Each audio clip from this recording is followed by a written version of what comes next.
اهدنا الصراط المستقيم صراط الذين أنعمت عليهم. بسم الله. السلام عليكم ورحمة الله وبركاته. إن الحمد لله نحمده ونستعينه ونستغفره ونعوذ بالله من شرور أنفسنا وسيئات أعمالنا. من يهده الله فلا مضل له ومن يضلل فلا هادي له. وأشهد أن لا إله إلا الله وحده لا شريك له وأشهد أن محمدا عبده ورسوله صلى الله عليه وعلى آله وأصحابه وسلم تسليما كثيرا. قال الله تعالى في القرآن الكريم: يا أيها الذين آمنوا اتقوا الله حق تقاته ولا تموتن إلا وأنتم مسلمون. يا أيها الذين آمنوا اتقوا الله وقولوا قولا سديدا يصلح لكم أعمالكم ويغفر لكم ذنوبكم ومن يطع الله ورسوله فقد فاز فوزا عظيما.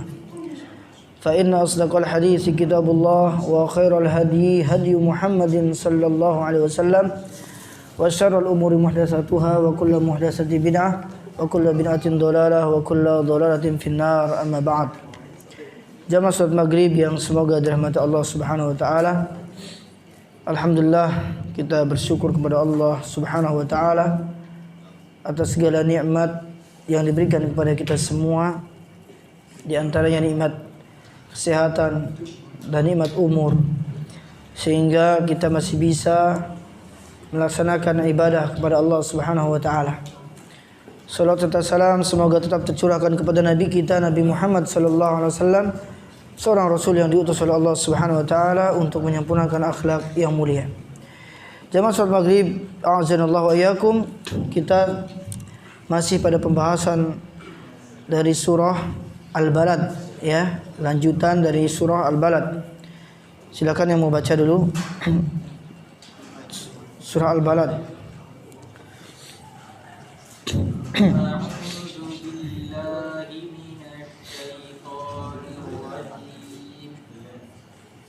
Alam naj'al lahu 'aynayn wa lisanan wa shafatayn wa hadaynahu an-najdayn falaqtahamal 'aqabah wa ma adraka mal 'aqabah fakku raqabah aw it'amun fi yawmin dhi masghabah يتيما ذا مقربة أو مسكينا ذا متربة ثم كان من الذين آمنوا وتواصوا بالصبر وتواصوا بالمرحمة أولئك أصحاب الميمنة والذين كفروا بآياتنا هم ashabul mash'amah alaihim narum muqsadah. Ya. Perhatikan pada ayat yang ke-8. Allah Subhanahu wa taala berfirman, alam naj'al lahu 'ainain. Bukankah kami telah menjadikan untuknya sepasang mata, wa lisana wa syafatain, dan lidah dan sepasang bibir. Allah Subhanahu wa taala di dalam ayat ini ingin menunjukkan kepada hambanya tentang karunia Allah, bahwa karunia Allah itu begitu banyak, nikmat Allah begitu banyak, dan semua yang ada pada diri kita itu milik Allah Subhanahu wa taala. Dalam Al-Qur'an Allah Subhanahu wa taala sebutkan, wa ma bikum min ni'matin faminallah. Apapun nikmat yang ada pada kalian itu berasal dari Allah Subhanahu wa taala. Dan ini menunjukkan betapa lemahnya manusia. Karena manusia itu butuh sama Allah. Manusia bergantung kepada Allah. Seperti Allah katakan dalam Al-Quran, ya ayuhan nas antumul fuqara ilallah wallahu wal ghaniyul hamid. Wahai sekalian manusia, kalian itu butuh sama Allah. Kalian itu fakir, dan dialah Allah yang maha kaya lagi maha terpuji. Di antara nikmat-nikmat yang Allah berikan kepada kita adalah nikmat kedua mata. Yang mana nikmat ini harus dijaga dengan sebaik-baiknya. Jangan sampai seorang diberikan nikmat oleh Allah Subhanahu wa taala tapi dia tidak pernah mensyukuri nikmat Allah Subhanahu wa taala. Baik itu nikmat mata, nikmat lisan, nikmat bibir dan nikmat-nikmat yang lainnya. Seharusnya dia jaga dengan sebaik-baiknya. Seperti perkataan seorang ulama, "Idza kunta fi ni'matin far'aha." Kalau kamu mendapatkan kenikmatan, jaga nikmat itu. Fa innal ma'asi tuzilun ni'am. Karena kemaksiatan bisa menghilangkan nikmat Allah satu persatu. Wa hutaha bi ta'ati rabbil ibad wa rabbul ibad sari'un niqam. Dan hapuslah semua kemaksiatan itu dengan taat kepada Allah. Karena sesungguhnya Allah Subhanahu wa taala sangat cepat hukumannya. Bagi siapa yang bersyukur, Allah akan tambah nikmatnya. Barang siapa yang kufur, Allah akan berikan adab yang pedih. Maka kita sebagai hamba Allah harus selalu mensyukuri nikmat-nikmat yang Allah berikan kepada kita. Di antaranya Allah Subhanahu wa taala berikan kepada kita nikmat lisan, nikmat kedua bibir. Gunakan lisan ini untuk berbicara yang baik. Gunakan bibir ini untuk berbicara yang baik. Bukankah Rasulullah sallallahu alaihi wasallam menjanjikan bagi orang-orang yang selalu menjaga lisannya, menjaga dua bibirnya, dijamin masuk surga. Dalam hadis disebutkan, "Man yadman li ma baina lihyaihi wa ma baina fakhidaihi adman lahul jannah." Barang siapa yang menjamin untukku, kata Rasulullah, apa yang ada di antara dua rahangnya. Ada yang mengatakan di antara jenggotnya, yaitu bibir. Dan apa yang ada di antara dua pahanya, yaitu menjaga kemaluannya. Kata Rasulullah, adman lahul jannah, maka aku jamin surga untuknya. Dalam hadis yang lain, hadis riwayat Imam Ahmad, dan hadis ini dinilai hasan li ghairihi oleh Syekh Shu'aib Al-Arnaud rahimahullahu taala.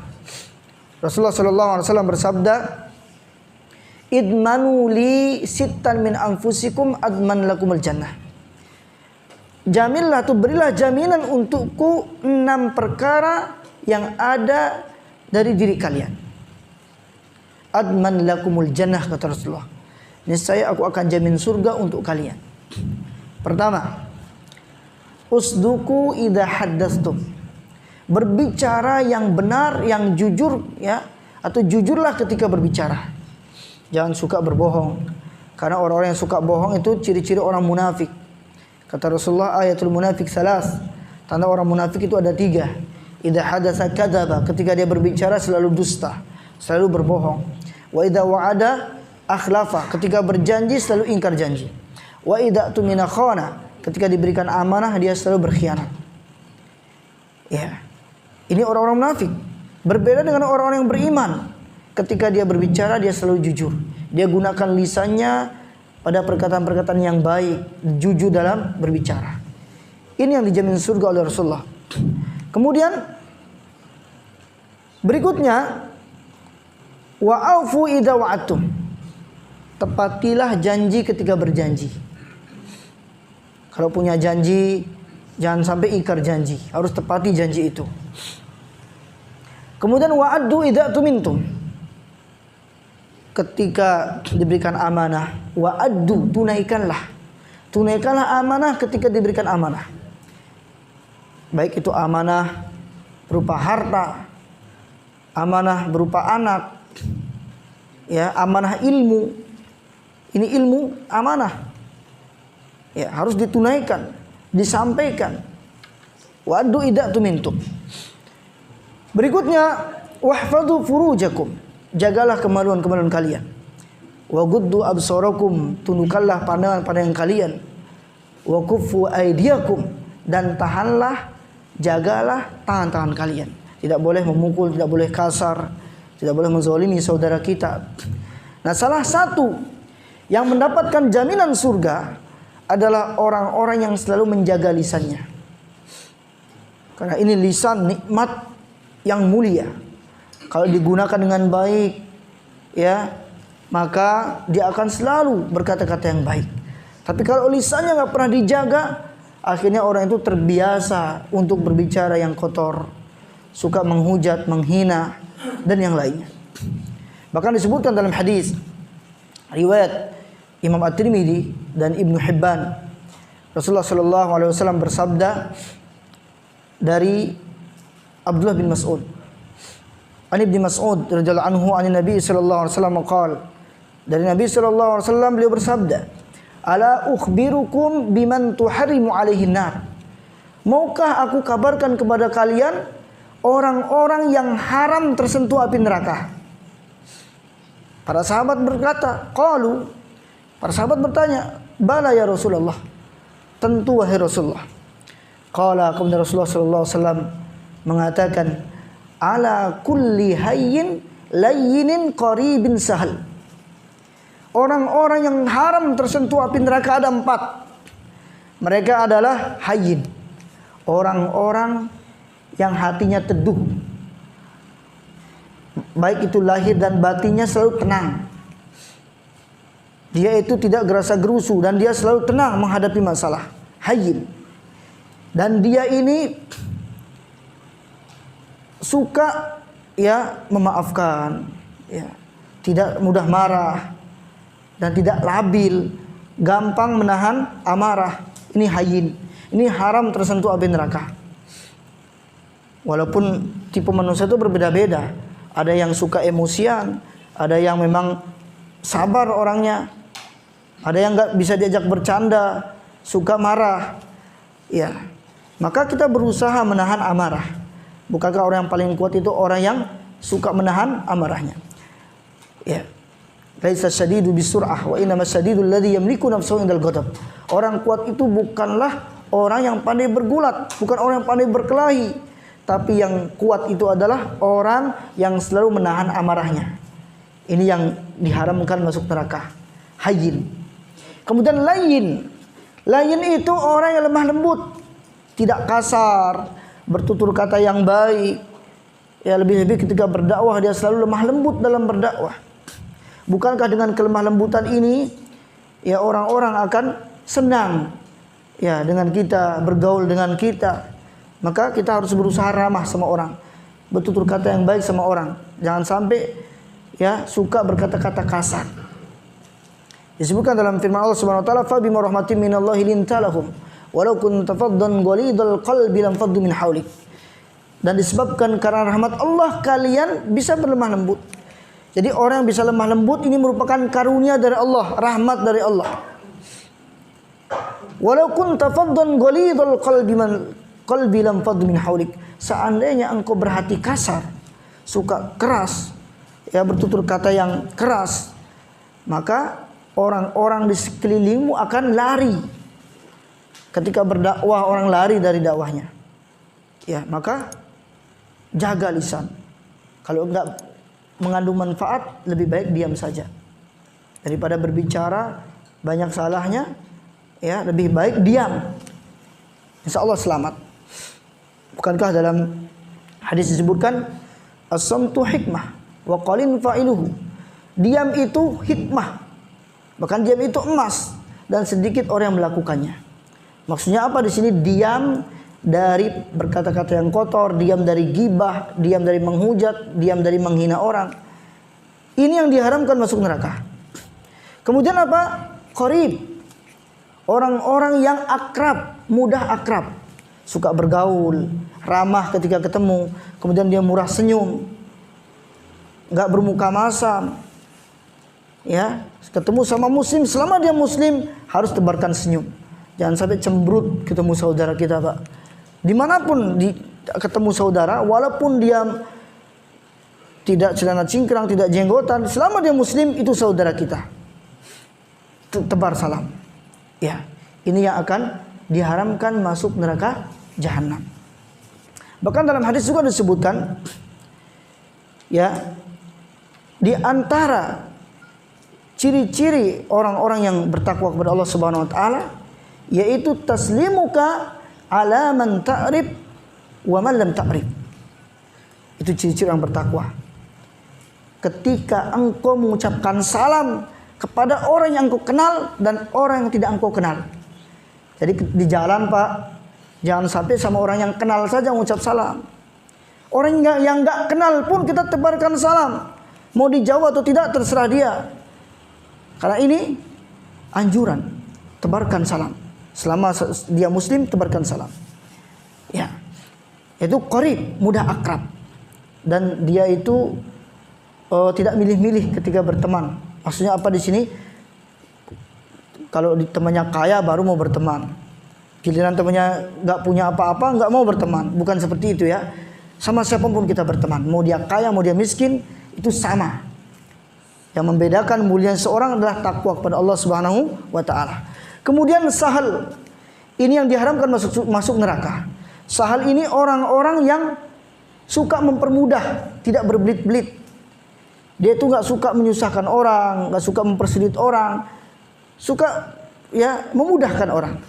Ada saudara kesusahan dia bantu, ada orang yang ya mungkin pengen pinjam uang dia bantu. Ya, ini orang yang diharamkan masuk neraka jahanam. Salah satunya adalah orang-orang yang selalu menjaga lisannya. Dia selalu bertutur kata yang baik. Jemaah salat maghrib yang dirahmati Allah Subhanahu wa taala. Ya, kemudian Allah Subhanahu wa taala di dalam dua ayat ini Allah Subhanahu wa taala menyebutkan tentang nikmat-nikmat yang berkaitan dengan dunia. Ya, Allah kasih nikmat yang banyak kepada kita. Tidak hanya lisan saja, tidak hanya mata saja Allah berikan. Semua Allah kasih yang berkaitan dengan dunia. Kemudian di ayat yang ke-10 Allah Subhanahu wa taala mengatakan wa hadainahun najdain. Dan kami telah menunjukkan kepadanya dua jalan, kebaikan dan keburukan. Kata najdain ini artinya dua jalan. Dua jalan, jalan kebaikan, jalan keburukan. Maksudnya adalah Allah Subhanahu wa taala telah menjelaskan kedua jalan tersebut dengan sejelas-jelasnya agar manusia itu mengikuti mana jalan kebaikan dan dia meninggalkan jalan keburukan. Di dunia ini hanya ada dua jalan, kebaikan, keburukan. Mau jadi orang baik, jadi orang baik sekalian. Jangan setengah-setengah. Ya. Kemudian Allah Subhanahu wa taala menjelaskan tentang apa yang seharusnya dilakukan oleh orang yang Allah berikan karunia kepadanya. Terlebih lagi karunia yang berkaitan dengan masalah agama. Agama ini merupakan nikmat Allah. Ya. Nikmat Allah yang harus kita jaga. Agama Islam nikmat yang paling utama. Jangan sampai seorang ya mengingkari nikmat ini. Dikasih kenikmatan Islam tapi dia tidak menjalankan syariat Islam dengan baik. Dikasih agama Islam tapi dia suka ninggalin sholat. Ya, berarti dia tidak mensyukuri nikmat Allah Subhanahu wa taala. Bahkan dia beragama Islam tapi masih suka mengada-adakan perkara-perkara baru dalam agama. Perkara-perkara baru yang tidak dicontohkan oleh Rasulullah sallallahu alaihi wasallam. Seharusnya Islam itu dijaga dengan baik. Ya. Karena Islam merupakan jalan kebaikan. Islam merupakan jalan menuju surganya Allah Subhanahu wa taala bagi siapa yang menjalankan Islam dengan sebaik-baiknya. Bukan hanya Islam KTP saja. Ya, tapi Islam harus dilaksanakan, ya, diaplikasikan dengan perbuatan kita. Kemudian Allah Subhanahu wa taala sebutkan falaqatahamal aqabah. Tetapi dia tidak menempuh jalan yang mendaki lagi sukar. Kata aqabah dalam bahasa Arab itu artinya jalan yang sukar, jalan yang mendaki. Jalan yang ada di sela-sela gunung. Tatkala seorang mau mendaki, dia akan melewati jalan-jalan yang terjal. Ada yang suka mendaki di sini, Pak? Yang suka mendaki Gunung Agung gitu ada? Gunung Agung, Gunung Abang, gunung apa lagi ada? Gunung Yang katanya. Jadi orang mau mendaki gunung itu dia harus berjam-jam bahkan berhari-hari supaya sampai ke tujuan. Ya. Yang Allah maksudkan di sini yaitu jalan menuju surga. Aqabah yaitu jalan menuju surga. Jalan menuju surga itu seperti jalan menuju yaitu menempuh jalan ke atas gunung. Seperti itulah jalan menuju surga. Jadi di sini Allah Subhanahu wa taala mengumpamakan jalan menuju surga itu sukar seperti seorang mendaki ke atas gunung. Ya. Berarti kalau kita ingin mendapatkan surganya Allah Subhanahu wa taala, kita harus menempuh jalan-jalan yang sukar. Bukankah dalam hadis disebutkan huffatin nar bisyahawat wa huffatil jannah bil makarih. Neraka itu dipenuhi dengan hal-hal yang mengenakkan. Ditempuh dengan jalan-jalan yang enak, ya, tidak sukar, tidak sulit. Dan surga dipenuhi dengan jalan-jalan atau dipenuhi dengan hal-hal yang tidak disenangi. Dia akan menempuh jalan-jalan yang sukar. Tatkala seorang melaksanakan sholat terasa berat, bagi orang-orang yang nggak pernah sholat berat bagi dia. Mau berpuasa berat, tapi ingat balasannya surga. Ya. Jadi jalan yang sukar itu butuh perjuangan. Ketika ingin menuju surganya Allah Subhanahu wa taala, butuh perjuangan. Butuh pengorbanan. Karena apa? Surga Allah merupakan barang perdagangan Allah yang sangat mahal. Rasulullah sallallahu alaihi wasallam bersabda, "Ala wa inna sil'atallahil ghaliyah, ala wa inna sil'atallahil jannah." Ketahuilah sesungguhnya barang perdagangan Allah itu sangat mahal. Ketahuilah sesungguhnya barang perdagangan Allah adalah surga. Kalau ingin dapat surga, maka kita harus siap menempuh jalan-jalan yang sukar. Ya. Bagi orang-orang yang terbiasa menempuh jalan-jalan yang sukar, mungkin bagi dia tidak terlalu berat. Karena apa? Karena dia sudah terbiasa, Pak. Berbeda dengan orang-orang yang tidak pernah menempuh jalan yang sukar. Dia itu di masa hidupnya tidak pernah mau beribadah kepada Allah. Masih suka melakukan kesyirikan. Masih suka makan riba. Dia itu masih suka menzalimi saudaranya. Tatkala diperintahkan untuk melakukan kebaikan, itu terasa berat. Tapi bagi orang-orang yang sudah terbiasa melakukan kebaikan, itu ringan bagi mereka. Yang penting dia terus istiqomah. Karena menjaga keistiqomahan ini berat sekali. Ya, walaupun dia sudah beriman, walaupun dia sudah hijrah, menjaga keistiqomahan ini sangat berat. Ya. Maka kita selalu berusaha dan berdoa kepada Allah Subhanahu wa taala supaya kita tetap diberikan keistiqomahan. Jemaah salat maghrib yang dirahmati Allah Subhanahu wa taala, tentang makna aqabah ini memang terjadi perbedaan pendapat di antara para ulama. Ada yang mengatakan aqabah itu jalan yang sukar menuju surga. Ada juga yang mengatakan aqabah itu gunung yang ada di neraka. Itu aqabah. Seperti dalam tafsir As-Sam'ani itu disebutkan bahwa aqabah itu maksudnya adalah jalan atau gunung yang ada di neraka. Tatkala seorang masuk neraka, maka dia akan mendapatkan siksaan menaiki neraka jahanam. Gunungnya gunung neraka, Pak. Terbuat dari api, ya. Ketika dia manjat, ya, maka tubuhnya itu langsung hancur. Itu siksaan bagi para penghuni neraka. Namun orang-orang yang lolos dan selamat dari siksaan ini, dia akan mendaki gunung di neraka dan dia akan selamat dari gunung itu, ya. Kemudian seorang itu akan mampu melewati neraka jahanam atau gunung yang ada di neraka jahanam dengan amalan-amalan yang mulia. Allah sebutkan pada ayat selanjutnya, "Wa ma adraka mal aqabah?" Dan tahukah kalian apakah jalan yang mendaki dan sukar itu? Agar orang selamat dari api neraka, lakukan yang pertama fakku raqabah, melepaskan perbudakan hamba sahaya. Ya, ini yang dimaksud jalan yang sukar. dan agar orang itu selamat dari neraka jahanam, melepaskan perbudakan. Kenapa Islam merupakan agama yang menganjurkan seseorang untuk membebaskan budak? Tidak seperti yang dituduhkan oleh orang Nasrani, bahwa Islam adalah agama yang menganjurkan perbudakan. Bahkan perbudakan itu sudah ada di zaman Nabi SAW. Ya, termasuk orang-orang Nasrani. Ya, orang-orang Nasrani itu juga suka memperbudak. Orang-orang Romawi suka memperbudak, orang-orang Yahudi suka memperbudak. Kemudian datangnya Islam.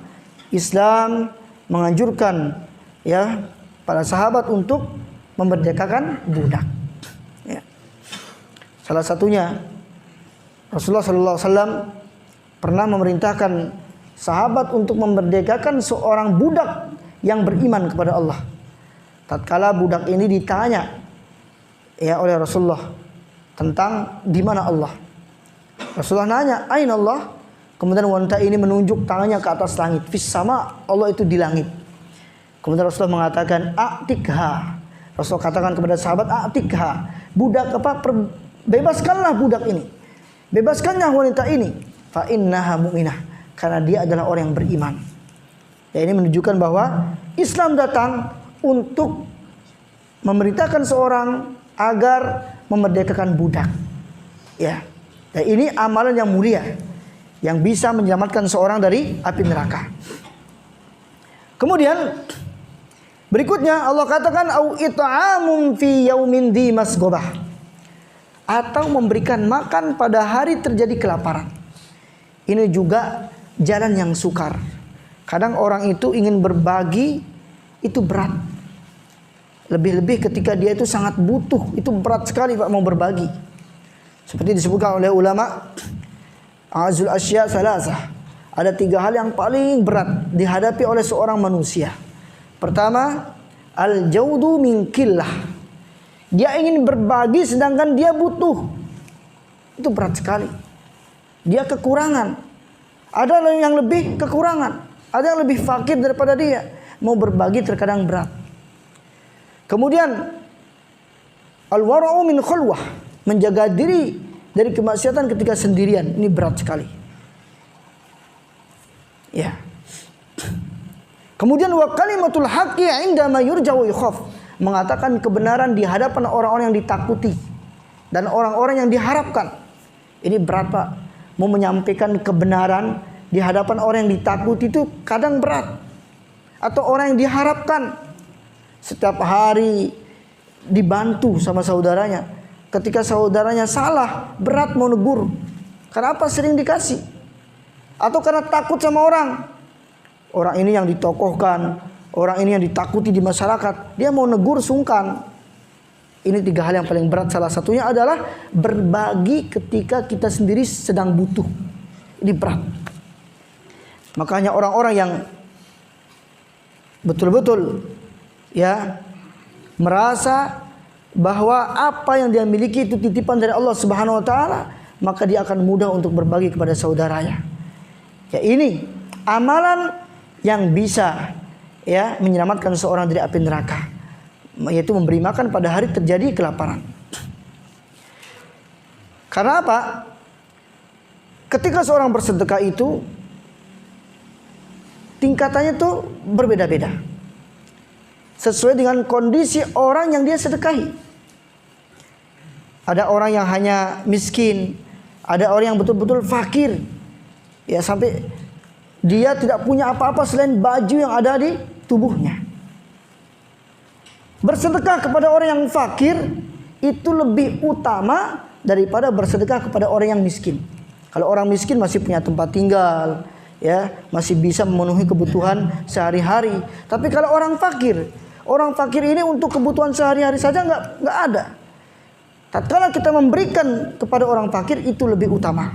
Ya, bahkan disebutkan oleh Imam Al-Qurtubi, orang-orang yang bersedekah kepada saudara yang lebih membutuhkan, saudara yang kelaparan, itu lebih utama daripada orang-orang yang hidupnya sudah cukup. Walaupun dia ada kekurangan tapi sudah memenuhi kebutuhannya. Apa kata Imam Al-Qurtubi? Wa it'amut ta'am fadilah. Memberikan makan itu suatu hal yang mulia.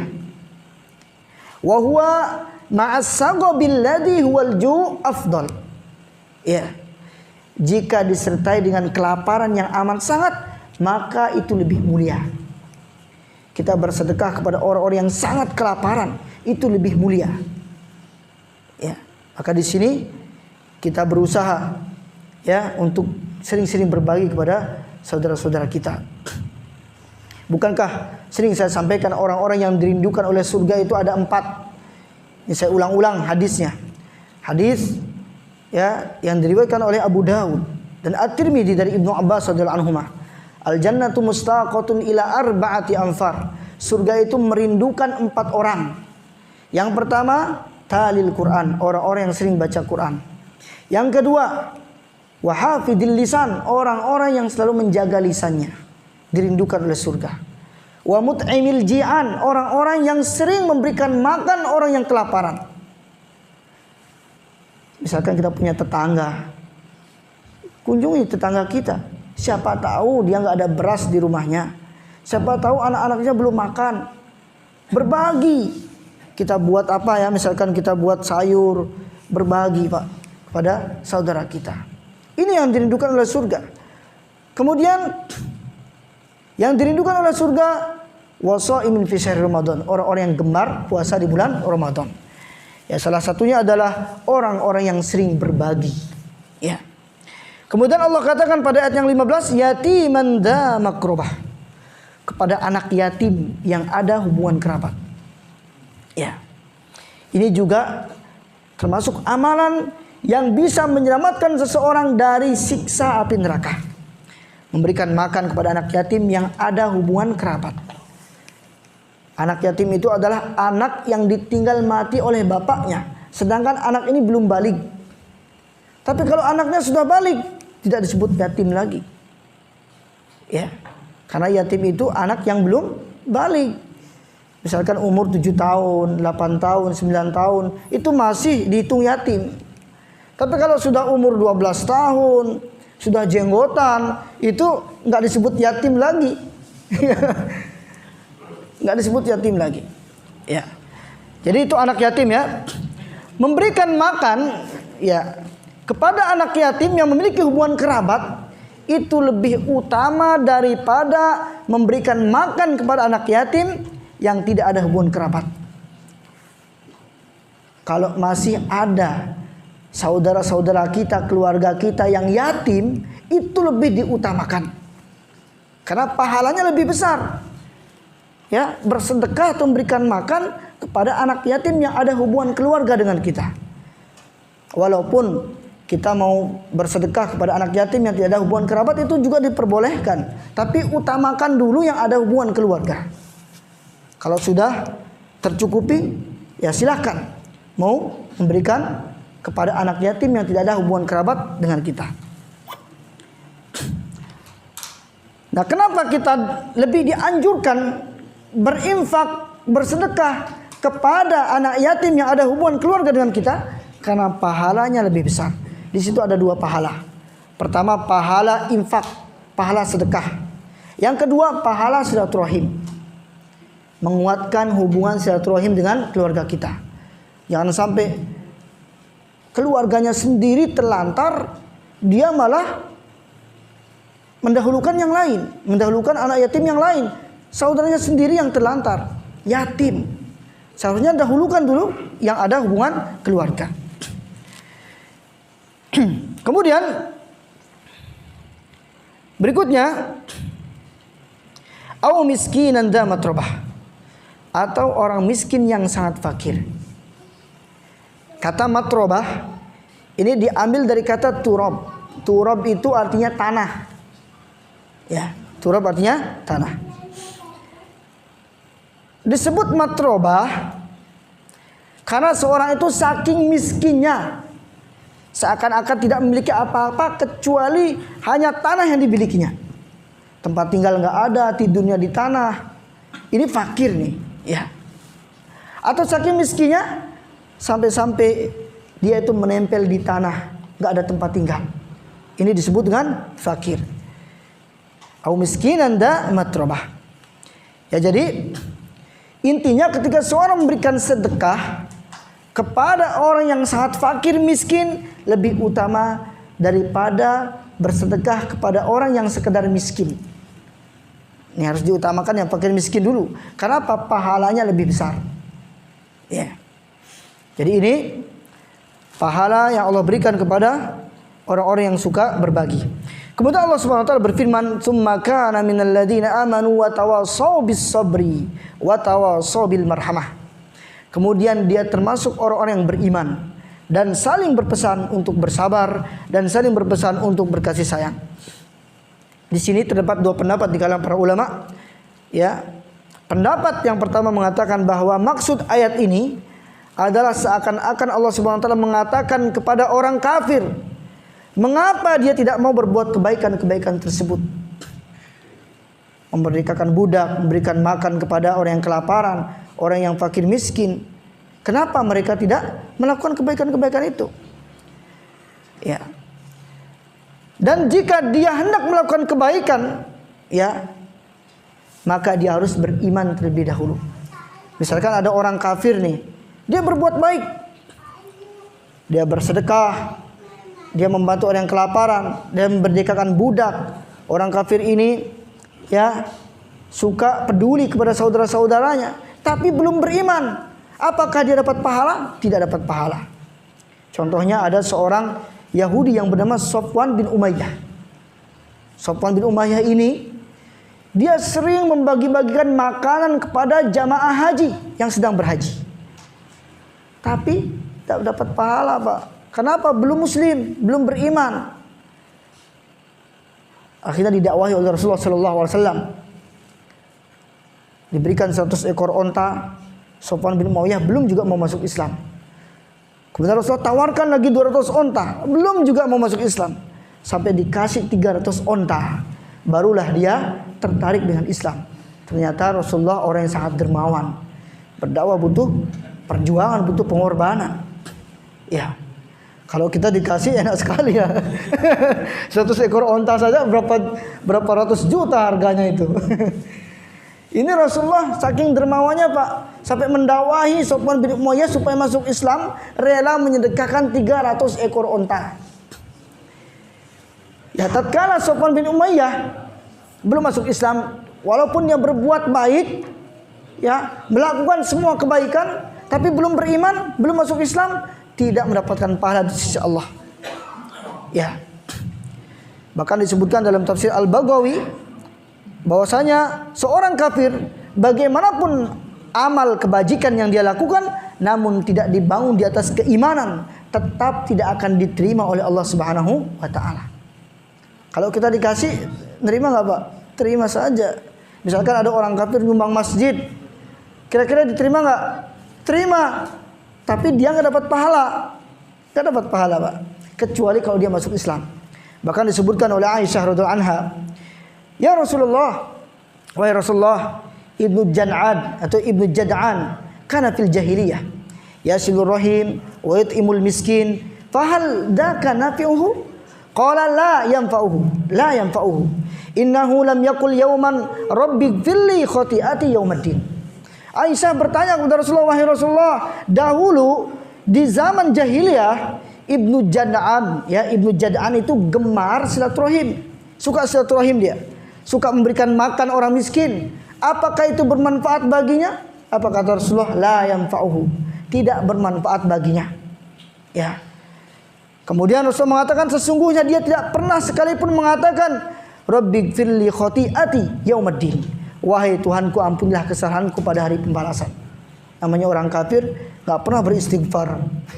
Enggak pernah minta ampun atas dosa-dosanya. Ya. Maka kata Rasulullah enggak bermanfaat walaupun dia berbuat baik. Ya, adapun ketika mereka sudah masuk Islam, seluruh kebaikan yang pernah dia lakukan selama dia kafir, ya, maka itu akan ikut, amalan solehnya itu akan ikut ketika dia masuk Islam. Ya, dia akan ikut sama dia masuk Islam.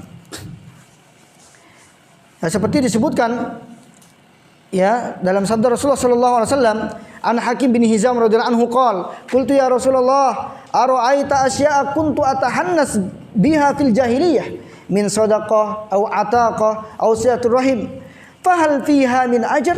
Faqala Nabi sallallahu alaihi wasallam, aslamta ala man salafa min khair. Hakim bin Hizam radhiyallahu anhu pernah berkata, wahai Rasulullah, apakah engkau memandang perbuatan-perbuatan baik yang aku lakukan sewaktu masa jahiliyah, seperti sedekah, membebaskan budak, silaturahim, tetap mendapatkan pahala? Apa kata Rasulullah? Aslamta ala ma salafa min khair. Engkau telah masuk Islam beserta amalan kebaikan yang engkau lakukan dahulu. Misalkan dulu dia waktu kafir, waktu belum Islam, banyak berbuat kebaikan. Tatkala dia belum beriman, gak dapat pahala. Tapi ketika dia masuk Islam, amalan soleh yang pernah dia lakukan akan dicatat sama Allah, dapat pahala. Maka beruntung bagi orang-orang mu'alaf. Beruntung sekali orang mu'alaf dari agama Hindu, Kristen masuk Islam, ini sangat beruntung. Dan sungguh merugi orang Islam murtad. Sudah Islam meninggalkan agama Islam. Awalnya dia sudah berbuat baik, sholat, berpuasa, tiba-tiba murtad, maka gugur pahalanya. Jangan malah kebalik. Ya, seharusnya tetap di atas Islam. Jangan sampai meninggal kecuali dalam keadaan Islam. Kayak ada seorang ustadz, dia itu ahli tafsir, pengajar tafsir Al-Quran, tapi murtad, keluar dari agama Islam dan beragama Kristen, dan dibantah oleh anaknya sendiri. Ya, ada nih di YouTube, cari saja. Ya, namanya Ustadz, bukan Ustadz lagi, Saifuddin Ibrahim namanya. Dulu dia Ustadz, tapi sekarang sudah Kristen. Dulu pengajar tafsir Al-Quran. Na'udzubillah, kita berlindung kepada Allah Subhanahu Wa Taala ya dari sikap murtad. Jamaah salat maghrib yang dirahmati Allah Subhanahu Wa Taala. Ya, kemudian Allah Subhanahu Wa Taala lanjutkan ayatnya. Di antara ciri-ciri orang yang beriman Allah sebutkan ya. Pertama adalah watawassaw bis sabri. Mereka adalah yang senantiasa saling berwasiat untuk bersabar. Ini ciri-ciri orang beriman. Yaitu kesabaran dalam 3 hal. Kesabaran dalam ketaatan, kesabaran tatkala ditimpa musibah, kesabaran dalam menjauhi kemaksiatan. Kesabaran ada 3. Dan seorang yang beriman harus saling menasihati dalam kesabaran. Kemudian ciri-ciri orang yang beriman, mereka adalah yang saling mewasiatkan untuk saling merahmati satu sama lain. Ya, sesama beriman, semua orang beriman itu harus saling menyayangi. Saling menyayangi karena Allah Subhanahu Wa Taala. Karena orang-orang yang saling mencintai karena Allah, saling menyayangi karena Allah, mereka akan mendapat naungan di hari kiamat. Ketika tidak ada naungan kecuali naungan Allah Subhanahu Wa Taala. Salah satunya adalah rajulan tahabba fillah, 2 orang yang saling mencintai karena Allah.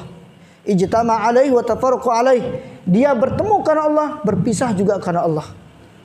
Ya. Dan disebutkan juga dalam hadis Rasulullah sallallahu alaihi wasallam, salasun man kunna fihi wajada bihinna halawatal iman. Ada 3 orang ya, atau salasun man kunna fihi, ada 3 hal yang ketika 3 hal ini terdapat dalam diri seorang, maka dia akan merasakan manisnya iman. Salah satunya adalah ayyakunallah wa rasuluhu ahabba ilaihi mimma siwahuma. Hendaklah Allah dan Rasulnya lebih dia cintai daripada selain keduanya. Yang kedua, wa ayyuhibbal mar'a la yuhibbuhu illa lillah. Hendaklah dia mencintai seorang karena Allah. Ya, ini yang akan merasakan manisnya iman. Bukankah dalam hadis juga disebutkan innama ausaku ural iman. Sesungguhnya ikatan keimanan yang paling kokoh al-hubbu fillah. Akhir dengan doa kafaratul majlis. Subhanakallahumma wa bihamdika asyhadu an la ilaha illa anta astaghfiruka wa atubu ilaik. Wassalamualaikum warahmatullahi wabarakatuh.